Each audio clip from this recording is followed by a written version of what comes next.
ለእድገታችን እንቅፋት ነው ብዬ የማምነው ይቅር አለ ማለት መራርነት ነው። በጣም በልብ ውስጥ ያለ ምሬት እንደ ካንሰር ነው።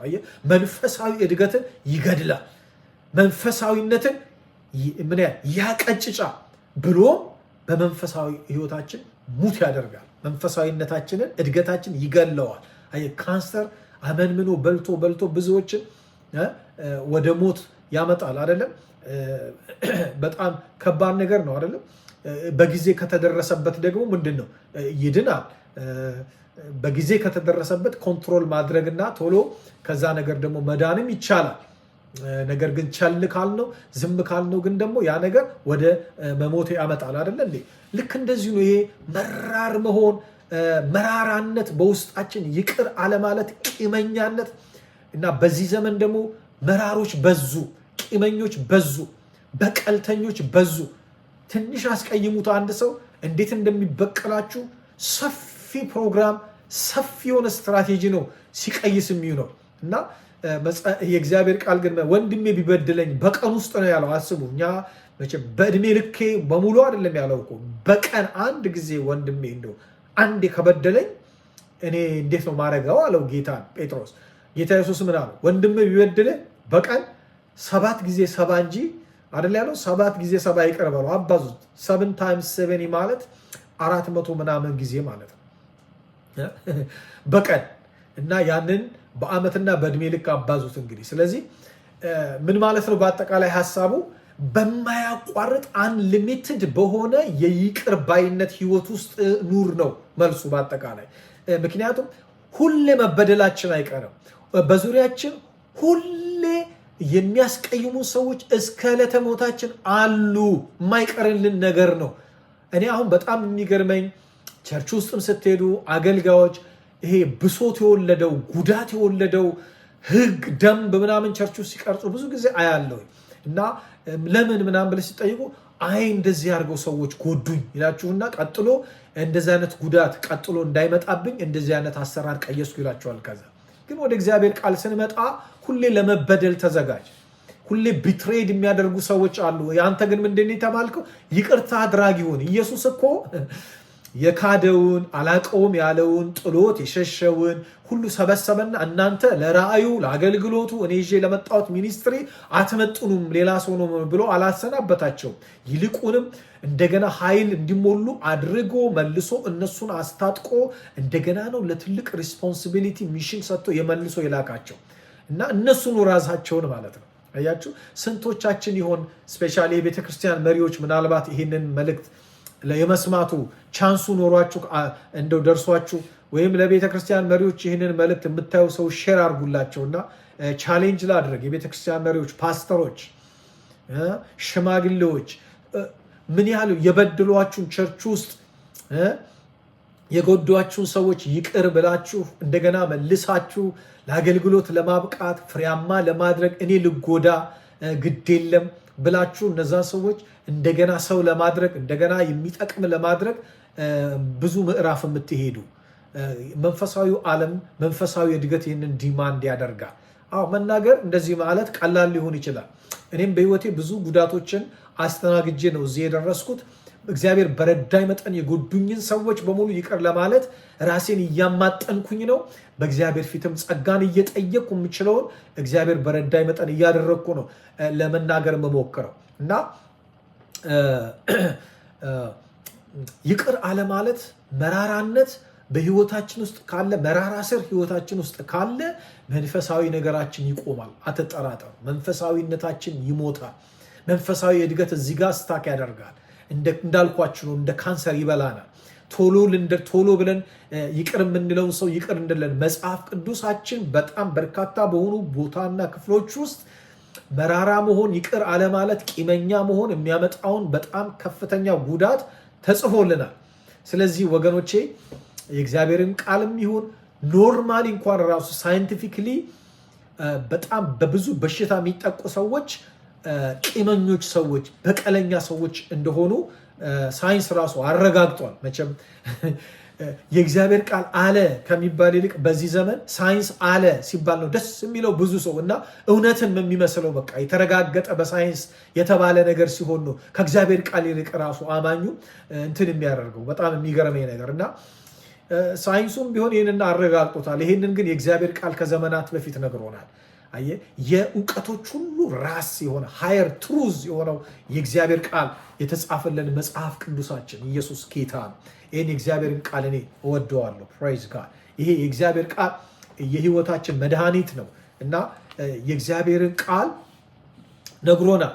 ቂም፣ በቀል፣ በሰው ላይ መራራ መሆን ለአካልም ጉዳት ነው፣ ለመንፈስም ጉዳት ነው። ስለዚህ መንፈሳዊ እድገታችንን የሚገድል ነው ማለት ነው። ፕሬዝ ጋድ።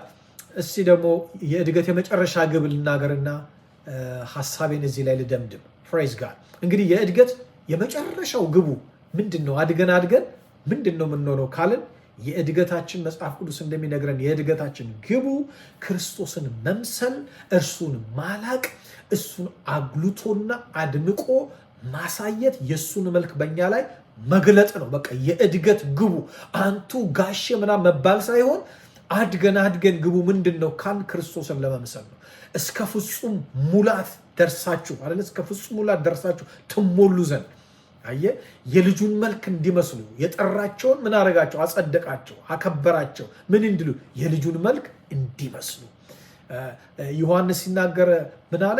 እኔ ላንስ እሱ ግን ምን ይልቅ ይገባል አይደለ?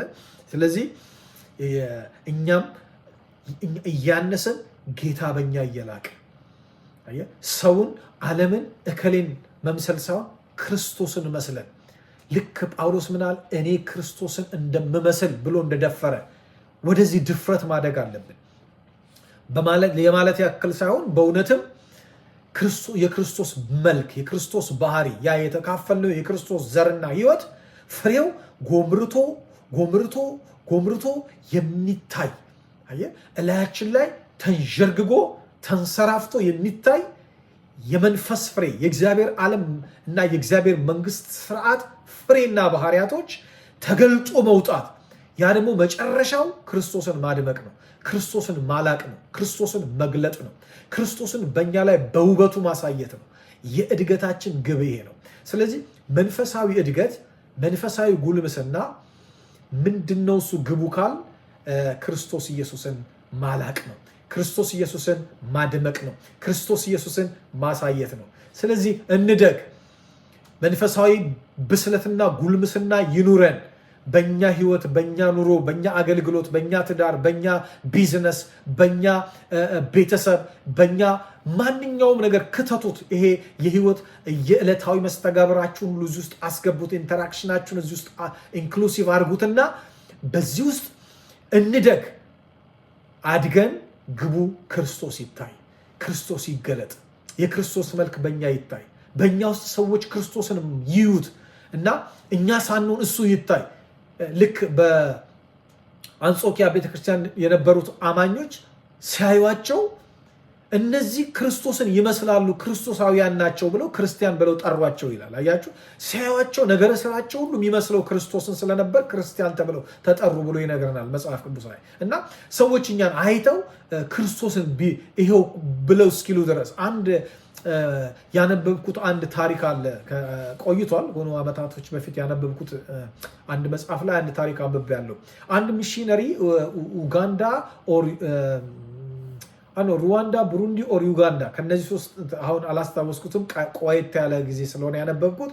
ከነዚህ ብቻ አንድ አገሮች ውስጥ ለሚሽነሪነት ስራ የዛሬ ስንት ዓመታት በፊት የመጣ አንድ ሰው ነበረ እና ያ ሰው ሚሽነሪ ነው። እዛ ብዙ ዓመት ኖሮ እየዞረ እንደዚህ እንደኛ ዘመኑ ኢየሱስ ያድናል ምናምን እያለ የጮኸ ሰው እየረበሸ አልነበረም ያሳለፈው። እኔ ወጥቶ ወንጌል መመስከር ሮንግ ነው እያልኩ ሳይሆን ዘዌይ ግን ወንጌል አሁን ወንጌል እመሰክራለሁ በሚል የሚደረጉ አንዳንድ አካሄዶች ደግሞ የማልቀበላቸው ነው። ወንጌል ሳይሆኑ ወንጀል የሆኑ ነገሮች ስላሉ መታረምና መስተካከል አለባቸው። እኔ እዚህ በወንጌል ስርጭት አገልግሎት ውስጥ የሚሳተፉ ሰዎች ቤተክርስቲያን እንደው እነዚህ ወጥተው አንዳንድ የሚያስነቅፍ ጭራሽ እንደውም ሰው ወንጌልን እንዲጠላ የሚያደርግ ነገር የሚያረጉ ሰዎች ሊታረሙ፣ ሊመከሩ፣ ሊገሰጹ እና እርምጃም ሊወሰድባቸው አንዳንዶቹ ይገባል የማይሰሙ ከሆነ እና እኔ ወንጌል ስርጭት መውጣት ሮንግ ነው አላልኩም፣ ግን ወይ ነው ያልኩት እና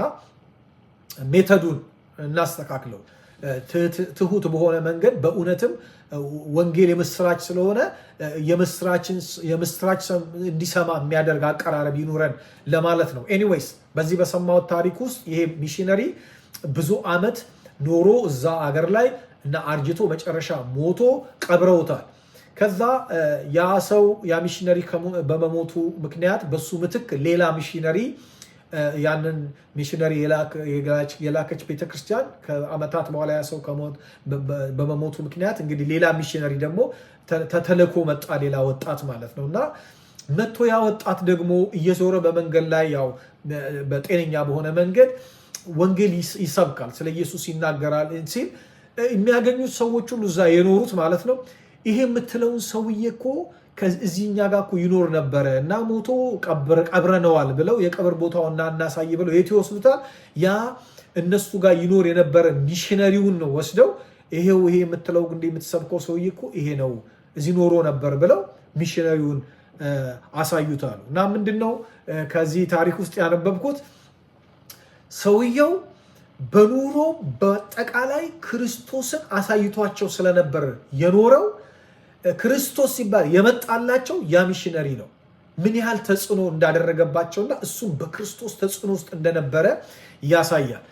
ቅድም መግቢያ ላይ ስናገር ምናልባት የጠቀስኩት አንድ ያሳደገኝ መንፈሳዊ አባቴ ፓስተር ኢቲቻ ምለው መንፈሳዊ አባቴ አለና በጣም የሚገርማችሁ እኔ የሱ ተጽዕኖ እኔ ላይ በጣም ከመሆኑ የተነሳ መጽሐፍ ቅዱስ ሳነብና መጽሐፍ ቅዱስ ላይ የሐዋርያው መልእክት ሐዋርያው ጳውሎስን ሳስብ የሚመጣልኝ መልክ እኔ ብዙ ጊዜ ተናግሬያለሁ ብዙ ቦታ ይሄንን ራሱ የሐዋርያው ጳውሎስ መልክ የሚመስለኝ እኔ ፓስተር ኢቲቻ ነው። ምክንያቱም በጣም ብዙ ኢንፍሉዌንስ አድርጎብኛል ፓስተር ኢቲቻና እውነት ለመናገር ያክል ሰው ነው የራሱ ድካም ሊኖረው ይችላል። እኔ ግን ፓስተር ኢቲቻን ሳስብ በቃ ጳውሎስ ነው የሚመስለኝ። ብዙ ነገር ተጽዕኖ ከቃሉ ጋር ተጽዕኖ ያደረገብኝ ስዕል ነው የሚመጣልኝ እና ሌላው ያን ጌታን የተቀበልኩ ጊዜ ራሱ የነበረው የቅዱሳን ህብረት የሐዋርያት ስራ መጽሐፍ ሳነብ ያ ያሳለፍኩት ህብረት ነው ሁሉ ጊዜ ፒክቸሩ የሚመጣልኝ እና ያኔ አብረን እናሳልፍ የነበረው ጊዜ ኤግዛክትሊ እዚህ ሐዋርያት ስራ ላይ ሐዋርያት ሲሰበሰቡ ያደርጉት የነበረውን ትዝታ ነበረ ውስጤ ያስቀመጠው። እና ምን ልላችሁ ፈልጌ ነው መንፈሳዊ እድገት መጨረሻ ግቡ ክርስቶስን መምሰል ስለሆነ ሰዎች በእኛ ውስጥ ክርስቶስን እንዲያዩ እኛን ሲያዩ ክርስቶስ እንዲታወሳቸው ክርስቶስ ትዝ እንዲላቸው ነው ማደግ ያለብን። የእድገታችን ግብ እዚህ ድረስ ነው፣ ለዚህ ነው አልቲሜት ግቡ እዚህ ጋር ነው የሚለውን ሀሳብ ለማስታወስና ለማሳሰብ ነው። እንግዲህ ክብር ለኢየሱስ ይሁን። ኢየሱስ ክርስቶስ ጌታ ነው። እግዚአብሔር እንግዲህ የሚረዳ አምላክ ነው። የሰጠን ጸጋ የሚያስችል ጸጋ ነው። ስለዚህ ወገኖቼ መንፈሳዊ እድገት ያስፈልገናል። እንደግ፣ እንብሰል እና ለማደግ ደግሞ ራሳችንን እናዘጋጅ፣ እናነሳሳ። ዘመኑ አልቋል፣ ዘመኑ ቀርቧል ለማለት ነው። ኢየሱስ ክርስቶስ ጌታ ነው። ጌታ ይባርካችሁ። ክብር ለኢየሱስ ይሁን። አሜን።